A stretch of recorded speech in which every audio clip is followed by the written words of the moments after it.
At 2:17 p.m. on November 8, 1944, Corporal Thomas Reeves crouched in the loader's position of an M4 Sherman tank in a muddy field 3 miles outside Metz, France, watching a German Panther tank appear through the gray afternoon mist 800 yards to their front. He'd been in combat for 3 weeks. He'd loaded 147 rounds at enemy tanks in that time. He'd watched those rounds bounce off German armor like thrown rocks. He knew, absolutely knew, that the armor-piercing shells stacked beside him couldn't penetrate that Panther's frontal armor. Not at this range. Not at any range they'd be alive long enough to reach. The Panther's commander had seen them too. The German tank's turret was already traversing toward their position. Tommy's hands moved toward the AP shells out of pure muscle memory, then stopped. His fingers closed instead around a different shell, one with white markings, one they'd been told never to use against tanks. But he loaded it anyway, and what happened in the next 90 seconds would change how American tank crews fought for the rest of the war. Thomas Reeves was 22 years old, farm kid from Salina, Kansas. He'd grown up driving tractors and fixing combines with his father. Steady hands, good with machinery. The kind of kid who understood how things worked by looking at them. The Army had made him a tank loader because he was strong and fast, and could identify shells by touch in the dark. He'd been in France since October 20th. 3 weeks. That was long enough to learn how to fight. Long enough to learn how to be scared.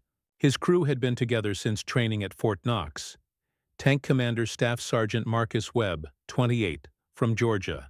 Gunner Corporal Eddie Sanchez, 21, from New Mexico. Driver Private First Class Ray Kowalski, 19, from Michigan. Assistant Driver Private Leroy Johnson, 20, from Alabama. They'd named their tank Kansas Kitten. Tommy hated the name. Webb had painted it anyway. They'd been in 6 engagements, 0 confirmed kills. They'd fired at German tanks, German positions, German infantry. The 75mm gun worked fine against everything except the one thing that mattered. German tanks, especially Panthers and Tigers. The Sherman's armor-piercing rounds just bounced off their frontal armor. Sometimes you'd see the round hit, see the spark, watch it ricochet into the sky. Then you'd see the German tank's gun flash. Then someone you knew was burning alive. The M4 Sherman had one fatal problem that was killing American tank crews every single day. It couldn't kill German heavy tanks from the front. The 75mm gun's AP shells couldn't penetrate a Panther's frontal glacis plate, couldn't penetrate a Tiger's frontal armor. The Germans knew it. American crews knew it. The doctrine was simple: flank them, hit them from the side, or die trying. Between October 20th and November 7th, Tommy's battalion had lost 18 Sherman tanks, most to Panthers. That's 90 men, 18 crews of 5, some burned. Some were crushed when turrets were blown off. Some bled out in the wreckage. Sergeant Dale Hoffman had been the first from their company, 24 years old, from Akron, Ohio, married 3 months before shipping out. His tank had encountered a Panther on October 24th near Chateau Salin. Hoffman's crew fired first. 3 AP rounds. All 3 bounced. The Panther fired once. The round penetrated their hull at the ammunition storage. The explosion blew the turret 40 feet from the chassis. Tommy had helped pull what was left of Hoffman from the wreckage. There wasn't enough to send home. Lieutenant Frank Petrosky went 5 days later, 26 years old, from Pittsburgh, Pennsylvania. He'd been a steelworker before the war, knew more about armor than most officers, knew exactly how outmatched they were. October 29th, his platoon encountered 2 Panthers in a tree line outside Pornoy-le-Chétive. Petrosky tried to flank, tried to get position. The Panthers repositioned faster. Petrosky's tank took a round through the side armor, penetrated clean through both sponsons. Everyone inside died instantly except the bow gunner. He burned for 4 minutes before someone could reach him. Tommy had watched both engagements from 600 yards back, had watched the rounds bounce, had watched the fires, had watched the German tanks reverse into cover undamaged. That's what happened when you fought tanks you couldn't kill. You died. They didn't. Simple mathematics. The frustration was choking him. They had the skills. They had the courage. They just didn't have a gun that could hurt the enemy. Every time they encountered a Panther or Tiger, It was a death sentence unless they could get lucky. Get to the flank. Get to the rear. Get close enough that the thin side armor became vulnerable. But German tank commanders knew the Shermans' weakness. They kept their fronts toward you. They outranged you. They killed you before you could maneuver. The technical problem was simple. The Sherman 75mm M3 gun fired an M61 armor-piercing shell. At 500 yards, that shell could penetrate about 68 millimeters of armor at 30 degrees. The Panther's frontal glacis plate was 80 mm thick, sloped at 55 degrees. Effective thickness, around 140 mm. The math didn't work. The shell couldn't penetrate. Period. Tommy had asked Lieutenant Hayes, their new platoon leader after Petrosky died, why they couldn't get better tanks, better guns. Hayes had explained it in the maintenance tent on November 3rd. There aren't better tanks available. The Easy-8s with 76mm guns are going to other units first. Armored divisions. We're infantry support. We get what's left. The 76 Tonner helps some, but even that can't reliably penetrate a Panther from the front. So we just die? Tommy had asked. We flank them. That's doctrine. Doctrine gets us killed. Hayes had no answer for that. The bigger problem was that nobody in command seemed to care that crews were dying at a predictable rate. The Sherman was good enough. It was reliable. Easy to maintain. Easy to produce? America could build 5 Shermans for every Panther Germany produced. The strategy wasn't to build better tanks. It was to build more tanks, overwhelm them with numbers, accept the losses. The crews dying in those tanks were acceptable casualties in the larger mathematics of industrial warfare. Tommy understood the logic. He hated it. He hated watching friends burn because some general decided that production efficiency mattered more than crew survival. He hated loading shells he knew wouldn't work. That fraction of a second when the shell hit and bounced. That moment of realization that you'd just failed. And now you were going to die. He'd seen it in too many faces. Corporal Jimmy Nash died on November 6th, 23 years old, from Biloxi, Mississippi. Jimmy had been Tommy's best friend since Fort Knox. Same barracks, same training platoon. They'd gotten drunk together in Nashville on their last leave before shipping out. Jimmy was a gunner in Lieutenant Hayes's tank. Good gunner. Fast, accurate. Didn't matter. November 6th, 10:44 hours. Reconnaissance patrol outside Metz. 3 Shermans. They encountered a single Panther in a depression between 2 hills. Perfect ambush position. The Panther had been waiting. Tommy's tank was 200 yards behind Jimmy's. He heard the radio communication. Contact front, Panther. 600 yards. Traverse right, steady. On target. Fire. The Sherman's gun barked. Tommy saw the tracer. Saw the round hit the Panther's glacis. Saw it bounce skyward. The Panther's gun was already aimed. Reverse. Reverse, he's... The German 75mm QK-42 fired. The round hit Jimmy's Sherman dead center on the frontal armor. Penetrated through the bow. The explosion inside was massive. Ammunition cooked off. The hull split open. Fire poured from every hatch. Tommy heard screaming on the radio. Heard Jimmy's voice. We're burning! We can't, oh God, it's... Then static. The Panther fired again. Hit the turret. The Sherman's turret ring failed. The entire turret lifted 6 inches, then settled back. Jammed. Nobody came out. The fire burned for 20 minutes. When it was cool enough to approach, they found all 5 crew members inside. Jimmy was still in the gunner's seat. What the fire hadn't burned, the smoke had asphyxiated. Tommy helped carry the bodies back. Jimmy's face was gone. They identified him by his dog tags. That night, Lieutenant Hayes told the company they'd lost 18 Shermans in 17 days. 43 men killed, 19 wounded. The battalion was at 60% strength. They were getting 5 replacement tanks and 25 replacement crew members in 2 days. New kids who didn't know what they were facing. Tommy sat in the Kansas Kitten that night. Couldn't sleep. He kept thinking about Jimmy's last words. Kept thinking about the Panthers sitting undamaged in that depression. Kept thinking about the next new crew that would face that same tank. They'd fire. The rounds would bounce. Then they'd die. Over and over. An assembly line of death. The Shermans carried other shells besides AP rounds: high explosive, smoke, white phosphorus.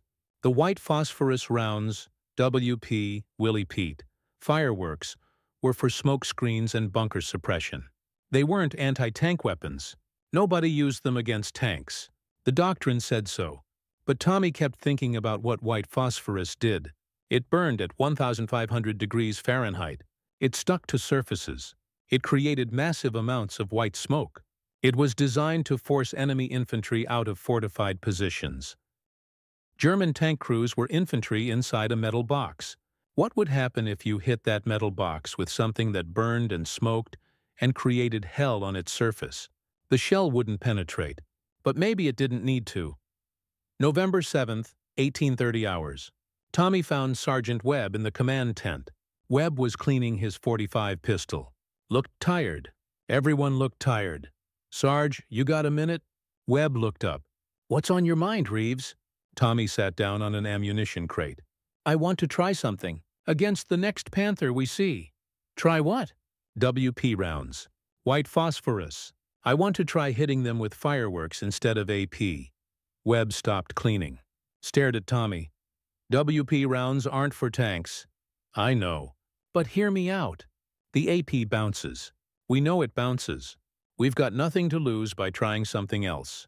The WP explodes on impact, creates burning phosphorus all over the target, creates massive smoke. It's designed to make people leave fortified positions. A tank isn't a bunker. It's a metal box with vision ports. If you cover that box in burning phosphorus and white smoke, the crew can't see. They're blind. Maybe they panic. Maybe they bail out. Maybe it buys us time to maneuver or retreat. I don't know. But I know the AP rounds don't work. I know Jimmy died because we couldn't hurt that Panther. I know the next crew will die the same way unless we try something different." Webb put the pistol down, rubbed his face. "This is against doctrine. We're supposed to use WP for smoke screens and anti-infantry. Using it against tanks. If it doesn't work, we've wasted ammunition. If command finds out, we could get written up for misuse of ordnance. If it doesn't work, we're dead anyway. Same as if we'd used AP." Webb was quiet for a long time, finally nodded. "Next engagement. If we see a Panther, if we can't flank it, you load WP. We'll try it once. If it does nothing, we go back to doctrine. That's all I'm asking." November 8th, 0600 hours. Tommy couldn't sleep. He'd spent the night thinking through the plan. The WP rounds were stored separately from the AP rounds. They were clearly marked with white bands. There were 8 WP rounds in their tank. Standard load was 90 total rounds, 60 AP, 15 HE, 15 WP. Most crews never touched the WP except for smoke missions. At 0630, Tommy checked every WP round in their storage. Made sure the fuses were good. Made sure the casings were intact. His hands shook slightly. He was betting his life, betting his crew's lives, on an idea that might do absolutely nothing. The WP might explode harmlessly against the Panther's armor. The German crew might ignore it, might shoot back and kill them while Tommy was reloading a real shell. But he couldn't watch another crew burn. Couldn't watch another friend die because they were following doctrine that didn't work. At 1400 hours, they rolled out. Reconnaissance in force. 6 Shermans, 2 platoons. Their job was to probe German positions east of Metz. Find where the Germans were dug in. Identify armor concentrations. Classic recon. Poke them until they shoot back, then run like hell. At 1417 hours, they found what they were looking for. Or it found them. The Panther appeared through the gray mist like a ghost. Distance, 800 yards. Positioned hull down behind a wrecked barn. Only its turret visible. Perfect defensive position. The Panther had probably been waiting there all day. Webb's voice on the intercom. "Contact front. Panther. Hull down. 800 yards, Sanchez." "I see him." Webb. "He's seen us too. His turret's moving." This was the moment. If they fired AP, the round would travel 800 yards and bounce off that turret armor. Then the Panther would fire back. At 800 yards, the Panther's gun could penetrate their frontal armor easily. They'd be dead in seconds. Tommy's hands moved to the WP rounds. Pulled one from storage, felt the weight, felt the white band markings. This was insane. This was against everything they'd been trained to do. Webb. Reeves, load AP. Tommy. Loading WP, Sarge. Silence on the intercom. Then Webb's voice, quiet. Do it. Tommy slammed the WP round into the breech. Closed it. Slapped Sanchez's shoulder. Up. Sanchez. On target. Webb. Fire. The 75mm gun roared. The recoil rocked the tank. Tommy watched the tracer arc through the gray air. Watched it drop slightly. Watched it hit the Panther's glacis plate just below the gun mantlet. The explosion was nothing like an AP round impact. White fire erupted across the Panther's frontal armor. Massive white cloud of burning phosphorus. The smoke was instant and thick. Within 2 seconds, the entire Panther was invisible behind a curtain of white smoke. Burning chunks of phosphorus stuck to the armor. Burned like magnesium flares. The temperature on that metal surface had just jumped from cold November air to 1,500 degrees. Webb. Holy. Sanchez. Did we penetrate?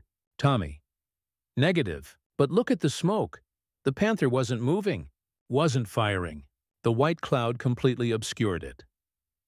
Webb. Load another. Tommy had the second WP round in his hands before Webb finished speaking. Loaded it. Up. Sanchez had kept his sight on where the Panther's hull should be. On target, I think. Webb. Fire. Second round. This one hit lower. Hit the vision port area. The explosion added more burning phosphorus. More smoke. The white cloud was now 40 feet across. Anyone inside that Panther was completely blind. Their vision ports were covered in burning chemicals and smoke. Their optics were useless.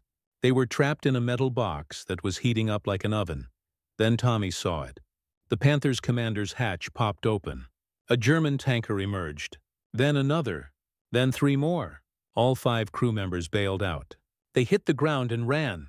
Didn't even try to fight. Just ran. The Panther sat there empty, smoke pouring from its hatches, burning phosphorus still eating at its paint and external equipment. Webb's voice was barely a whisper. It worked. Jesus Christ, it worked. At 14:19 hours, 2 minutes after the first WP round hit, the German Panther crew was 80 yards from their tank and still running. The Panther sat motionless in its hull-down position, surrounded by white smoke that was beginning to dissipate. Burning phosphorus still clung to the gun mantlet and glacis plate. Small fires burned on the external fuel tanks. Webb. Kowalski, advance. Slow. Their Sherman rolled forward. 800 yards became 700. Then 600. The abandoned Panther stayed silent. Tommy could see scorch marks across its frontal armor where the WP had burned. The metal was discolored. The paint was gone in patches. But the armor itself wasn't penetrated. The tank was mechanically intact. The crew had just refused to stay inside it. At 500 yards, Webb called halt. They sat there, gun trained on the Panther, waiting for a counterattack that never came. The German crew had vanished into the tree line. Lieutenant Hayes's voice crackled on the radio. Kansas Kitten, what the hell just happened? Webb. We engaged the Panther with white phosphorus rounds, sir. Crew abandoned the vehicle. Long silence, then, say again? Webb. WP rounds, sir. The fireworks. Covered the tank in burning phosphorus. Created a smokescreen directly on the target. Crew couldn't see. Probably couldn't breathe from the fumes coming through the hatches. They bailed out. Hayes. You're telling me you took out a Panther with smoke rounds? Webb. Didn't destroy it, sir. But it's abandoned. Crew's gone. Tank's intact but empty. Another silence. Then Hayes, slower. Stay in position. I'm coming to you. At 14:28, Hayes's Sherman pulled alongside. Hayes dismounted. Walked to the Panther. Tommy watched through his periscope as the lieutenant circled the German tank, looked inside the open hatches, examined the burn marks. Hayes stood there for 2 minutes, then walked back. Hayes climbed onto the Kansas Kitten's hull, leaned down to Webb's hatch, Tommy could hear the conversation through the open turret. Hayes. The tank's undamaged. Just burn marks. Whose idea was this? Webb pointed down at Tommy. Reeves. My loader. Hayes looked at Tommy. Corporal, how did you know this would work? Tommy climbed up next to the gun. I didn't, sir. I just knew the AP rounds don't work. I figured maybe we could blind them. Force them out. Didn't expect them to abandon the vehicle completely, but white phosphorus is terrifying stuff. It burns hot, creates toxic fumes. If any of it got inside through the hatches or vision ports, they'd be breathing it. And they couldn't see to fight back. So they ran. Hayes nodded slowly. Command is going to hate this. It's not doctrine, but he looked back at the Panther. But it worked, and we need things that work. At 14:45 hours, the battalion commander, Major William Strickland, arrived with 2 more Shermans. Strickland was 38, regular Army career officer. He'd been commanding armor since North Africa. He looked at the abandoned Panther, looked at the burn marks, looked at Webb and Tommy. Strickland. Lieutenant Hayes tells me you attacked this tank with white phosphorus rounds. Webb. Yes, sir. Strickland. That's not standard procedure. Webb. No, sir. Strickland. WP rounds are for smoke screens and anti-personnel use, not anti-tank. Webb. Yes, sir. Strickland stared at the Panther, stared at Tommy. Did you know this would work, Corporal? Tommy. No, sir, but I knew the AP rounds wouldn't work. Sir, we've lost 18 tanks in 3 weeks, most to Panthers. We can't penetrate their frontal armor. I thought maybe we could blind them, make them panic. It was desperation, sir. Strickland was quiet, walked to the Panther again, looked inside the hatches again, came back. Strickland. If this hadn't worked, if that Panther had fired back while you were loading gimmick rounds, you'd all be dead. Your crew, maybe the other tanks behind you. Webb. Yes, sir. But we'd be dead anyway if we'd fired AP and it bounced. Same outcome. This way, we at least tried something different. Strickland looked at each of them, finally nodded. I'm not going to write this up, but I'm also not going to stop you from trying it again. If you encounter another Panther in a situation where you can't flank it, he paused. Use your best judgment. If this works again, we'll talk about making it unofficial policy. If it doesn't work, and you get yourselves killed, I'll make sure your death certificates say you died due to gross stupidity. Webb. Understood, sir. Strickland climbed back into his tank, radioed for a recovery vehicle to tow the Panther back to headquarters. Then the column moved out. At 15:07, they encountered 2 more Panthers. Range 650 yards, positioned on a ridge. Elevated position. They had perfect fields of fire over the approach road. No way to flank without exposing themselves to side shots from both tanks. Webb. Contact front. 2 Panthers. Ridgeline. Hayes on the radio. All units hold position. Do not advance. Webb. Sir, we can try the WP again. Hayes. Against 2 tanks? Webb. We've got 8 rounds per tank. That's 48 WP rounds in this platoon. We can put enough smoke on that ridge to make both tanks blind. Silence. Then, all Shermans, load white phosphorus. Prepare to engage on my command. 6 Shermans. 6 loaders pulling WP rounds. Tommy had his ready. Loaded. Waiting. Hayes. Fire at will. Keep firing until they retreat or you're out of WP. 6 75mm guns fired. The first volley hit the ridge. White fire erupted across both Panthers. The smoke cloud was massive, immediate. The Panthers fired back blind. Their rounds went wide. One hit 40 yards left of Tommy's tank. The other went high, cleared their position by 30 feet. Second volley. More WP, more smoke, more burning phosphorus. The ridgeline disappeared behind a wall of white. Tommy loaded, fired, loaded, fired. He could hear Sanchez breathing hard, could hear the spent casings clanging on the turret floor. Third volley. The smoke was so thick now that Tommy couldn't even see where the Panthers were. Neither could they. One of the Panthers backed up, Tommy saw its hull move through a gap in the smoke. It reversed down the ridge. The second Panther followed. Both tanks retreated. No American casualties. 0. Both German tanks driven off without landing a single hit. At 15:42, they returned to battalion headquarters. The crews dismounted. Tommy's hands were shaking from adrenaline. His ears were ringing from 14 rounds fired in 35 minutes. His face was covered in propellant residue and sweat. Other crews surrounded the Kansas kitten. Questions came from everywhere. What did you hit them with? What were those rounds? Why didn't they fire back? How did you get them to retreat? Webb explained it. Showed them the WP rounds. Explained the effect. The burning phosphorus. The smoke. The psychological impact. They can't see. They can't breathe. The fumes are toxic. The burning is everywhere on their armor. They panic and bail out or retreat. We didn't destroy any tanks today, but we forced 3 Panthers to abandon or withdraw. 0 American casualties. A gunner from Lieutenant Hayes's tank, Corporal Mike Santos, 23, from Texas. Will command let us do this? Webb. Major Strickland said to use best judgment.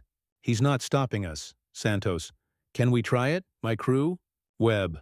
Talk to your TC. It's his call. By 1600, every crew in the company knew about the WP tactic. By 1630, Lieutenant Hayes had briefed the other platoon leaders. By 1700, the word had spread to the other companies in the battalion. November 9th, 07:30 hours. The battalion rolled out for a major push toward Metz. 12 Shermans in Tommy's company alone. They'd all loaded extra WP rounds. Some crews had swapped out He rounds to carry more fireworks. Nobody had ordered them to do it. It was spreading organically. Crew to crew, loader to loader. At 0843, the first engagement. 4 Panthers positioned in a factory complex. Perfect defensive position. Overlapping fields of fire. The American advance should have stalled. Should have taken casualties. The Shermans opened up with WP rounds at 700 yards, all 12 tanks firing. The volume of white phosphorus was overwhelming. The factory complex disappeared. The Panthers fired back but couldn't see their targets. Random shots, desperation shots. None hit.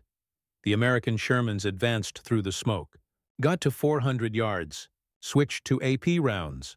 At 400 yards, even the Sherman 75 mm could penetrate a Panther's side armor. 3 Panthers were hit. Penetrated. Destroyed. The 4th retreated. First engagement using the new tactic. 3 German heavy tanks destroyed. 0 American losses. At 10:15, second engagement. 2 Tigers. Range 900 yards. The Tigers opened fire first. Hit 1 Sherman before the Americans could respond. Tank brewed up. 4 dead. 1 wounded. The remaining Shermans unloaded WP rounds. Volume fire. 30 rounds in 45 seconds. The Tigers were completely obscured. The Americans advanced rapidly. Got to flanking positions. Killed both Tigers with side shots. Final tally for November 9th. 5 German heavy tanks destroyed. 1 Sherman lost.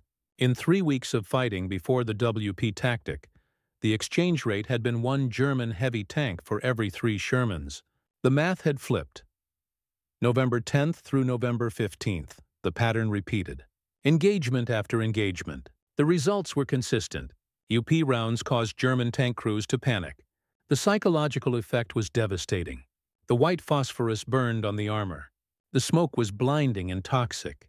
German crews couldn't fight effectively. They retreated or abandoned vehicles. Corporal Mike Santos's crew got their first Panther kill on November 11th. Used WP to blind it. Flanked. Killed it with a side shot. Santos's reaction. It's like fighting with a cheat code. They can't see us. We can maneuver. We win. Sergeant First Class Raymond Ray Burke, 29, from Boston, another tank commander. I've been in combat since Normandy. This is the first time we've had an advantage against Panthers. The WP doesn't destroy them, but it breaks their will, and that's good enough. By November 15th, 27 Shermans in the battalion had adopted the tactic. Not all. Some commanders refused. It's not doctrine. It's wasteful. It's a gimmick. But the crews using it were surviving. The crews not using it were still dying at the old rates.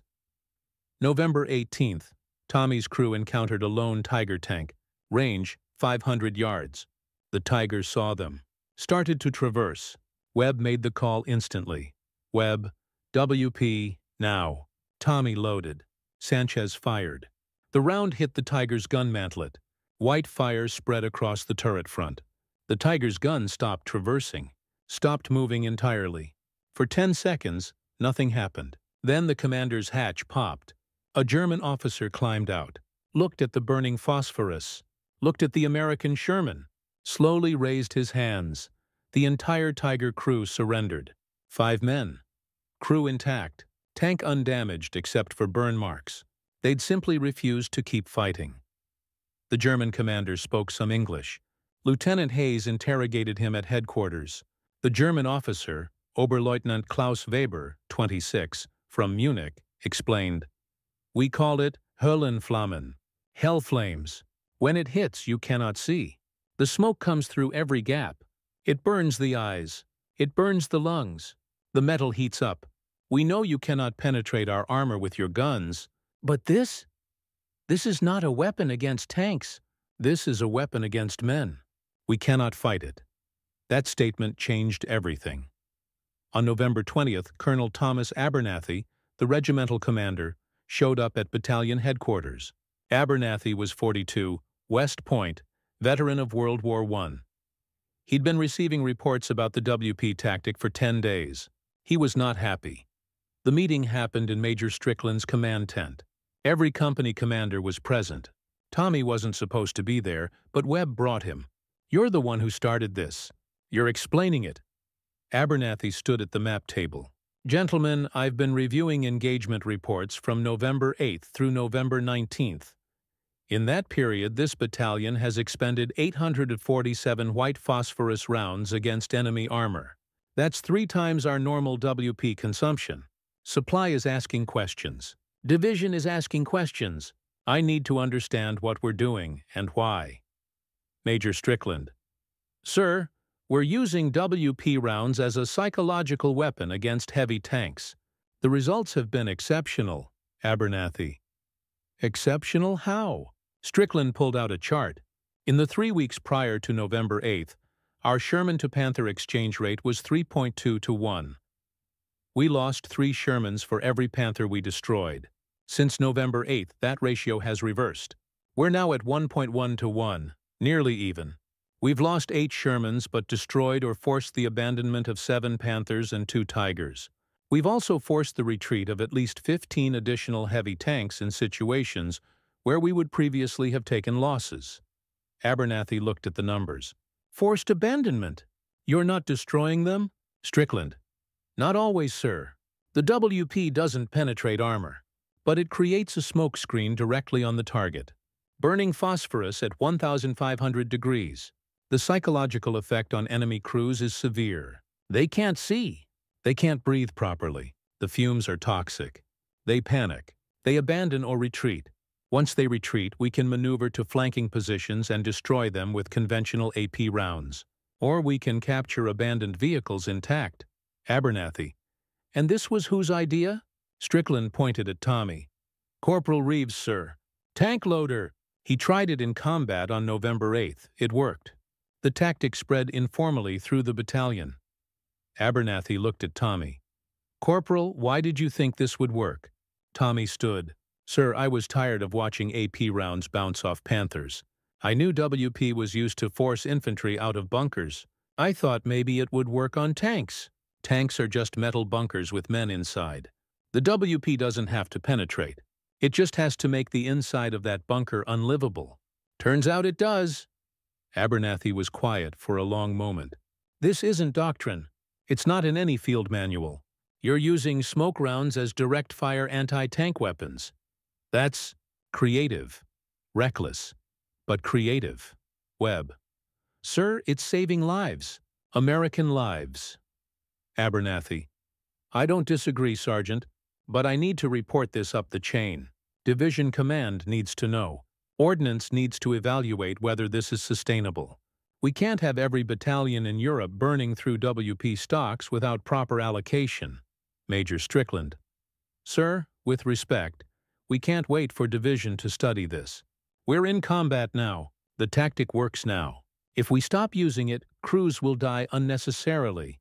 Abernathy sighed, looked at the map, looked at the casualty figures, finally nodded. Continue using the tactic. I'll draft a report for division.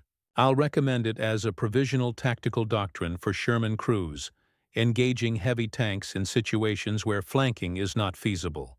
But Corporal Reeves, he looked at Tommy, if this turns out to be a fluke, if crews start dying because they're loading the wrong ammunition, this will end badly for everyone in this tent. Tommy. Understood, sir. Abernathy left. The meeting ended. As Tommy walked out, Lieutenant Hayes stopped him. You just bet your career, and maybe your life, on your idea working consistently. You know that, right? Tommy. Yes, sir. But it beats watching my friends burn because we're too scared to try something different. By November 25th, the tactic had spread beyond their battalion. Tank crews talked to each other. Crews from different units rotated through the same maintenance depots. Loaders swapped stories. Gunners compared results. The WP tactic spread like wildfire. 3rd Armored Division reported using it on November 22nd. 9th Armored Division on November 24th. By the end of November, at least 200 Sherman crews across 2 corps had adopted it. No official orders. No formal training. Just word of mouth and desperate men trying to stay alive. The German response was documented in captured intelligence reports. A report from Panzer Lehr Division, dated November 28, 1944, translated by Division Intelligence. American tank tactics have changed significantly in recent weeks. They are now employing white phosphorus munitions directly against our armor. These schreckliche Feuergeschosse, terrible fire bullets, do not penetrate armor but create conditions under which combat is impossible. Vision is completely obscured. Toxic smoke enters through hatches and vision ports. The psychological effect on crews is severe. Multiple crews have abandoned serviceable vehicles rather than continue fighting. Crew morale is suffering. Recommend immediate tactical countermeasures. Another report from 2nd SS Panzer Division, dated December 3rd. Enemy is using incendiary smoke rounds against heavy tanks. Tanks are not being destroyed, but crews are refusing to remain in combat. Commanders have reported fear among crews of the Höllenflammen, Hell Flames. This is a terror weapon more effective than larger guns. Our armor advantage is being negated by psychological warfare. The Germans didn't have a counter-tactic. You can't armor against smoke. You can't shoot back at something you can't see. The only option was to retreat before the WP hit. But that required seeing the Shermans first and recognizing the threat immediately. German tank commanders started withdrawing earlier from engagements, started avoiding close-range combat with Shermans, started losing the psychological edge they'd held since 1943. The Panther and Tiger were still superior tanks mechanically, but their crews were afraid, and frightened crews make mistakes. By mid-December, the U.S. Army Ordnance Department had received enough field reports to conduct formal tests. Engineers at Aberdeen Proving Ground loaded WP rounds and fired them at captured German tanks. The results confirmed everything the field crews had reported. The WP created immediate obscuration, toxic fumes, intense heat on the armor surface, and made target acquisition impossible for the crew inside. The official report, dated December 18, 1944, concluded, white phosphorus rounds, while not designed for anti-armor use, are highly effective as a supplementary weapon against heavy tanks when used to create psychological pressure and visual obscuration. Recommend that field commanders be authorized to employ WP rounds at their discretion against armored targets when standard AP ammunition proves ineffective. That was as close to an official endorsement as the Army would give. The report never mentioned Corporal Thomas Reeves, never mentioned the Kansas Kitten, never mentioned the 18 tanks lost in 3 weeks that triggered the innovation. But the tactic was now officially recognized. Supply chains adjusted. More WP rounds were shipped to armored units. By January 1945, WP rounds became a standard part of the Sherman's loadout for frontline combat. Most crews carried 20 to 25 WP rounds instead of the original 15. In January 1945, the Army Ordnance Department sent a technical team to interview crews using the WP tactic. Captain Daniel Morrison, an engineer from Detroit, spent 3 days with Tommy's battalion. He watched engagements, reviewed gun camera footage, interviewed survivors from both successful and failed uses of the tactic. Morrison's final report, dated January 28, 1945, stated, "The white phosphorus anti-armor tactic represents an innovation born from field necessity. It does not replace armor-piercing ammunition, but supplements it by creating conditions favorable to maneuver and flanking attacks. The psychological impact on enemy crews is substantial and measurable. The tactic is effective, sustainable, and should be incorporated into training doctrine for tank crews facing superior enemy armor." The report concluded, "This innovation should have been part of the original design doctrine for engaging heavy tanks. The Sherman's gun was always insufficient against Panther and Tiger frontal armor. The solution was available in the vehicle's ammunition loadout, but was overlooked by tactical doctrine writers who viewed WP purely as a smoke, anti-personnel weapon. Field crews recognized the potential that engineers and strategists missed. That was the closest thing to an admission that Tommy and his crew had been right all along, but Tommy's name never appeared in official doctrine. The tactic was referred to in manuals as white phosphorus direct fire suppression technique, or WP anti-armor application. No credit given. No recognition. It became just another tool in the toolkit, as if it had always been there. By February 1945, Sherman crews across Europe were using WP rounds routinely. The tactic had become standardized. Crews trained on it. Loaders knew to keep WP accessible. Gunners knew the engagement sequences. Tank commanders knew when to call for it. The exchange rate between Shermans and German heavy tanks continued to improve. By March 1945, it was nearly 1-to-1. The Sherman was still outgunned, still under-armored, but American crews had learned to fight smart. Use smoke, use WP, use maneuver. Overwhelm the enemy with tactics instead of trying to match them in armor. Corporal Thomas Reeves survived the war. Kansas Kitten fought until April 27, 1945, outside Ingolstadt, Germany. The crew stayed together. Webb, Sanchez, Kowalski, Johnson, and Reeves.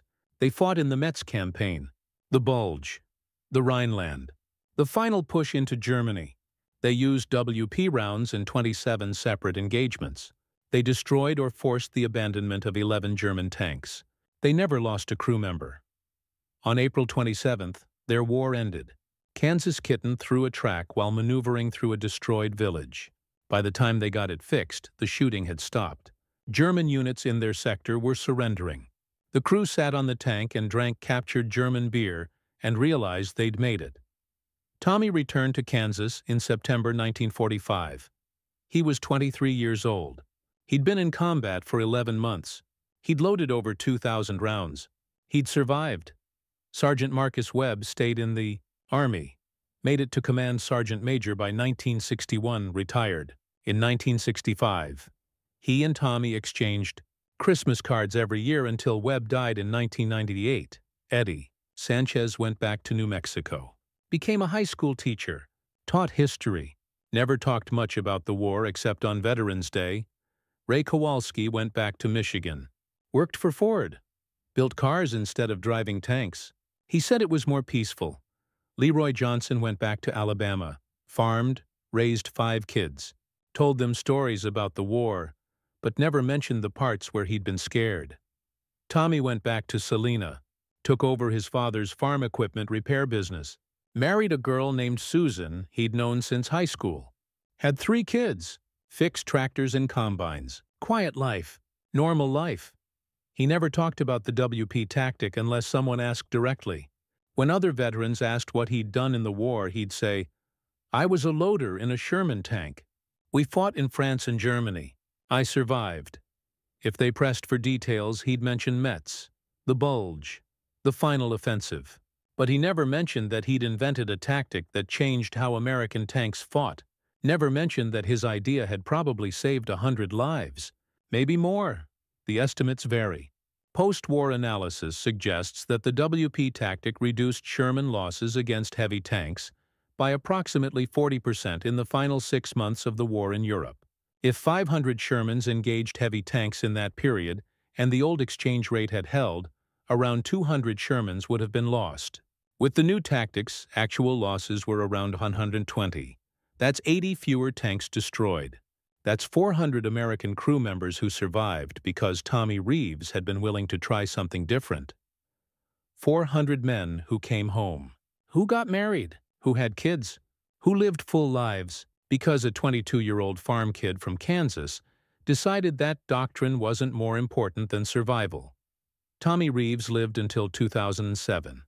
He died at 84, in his sleep, in the same house where he'd been born.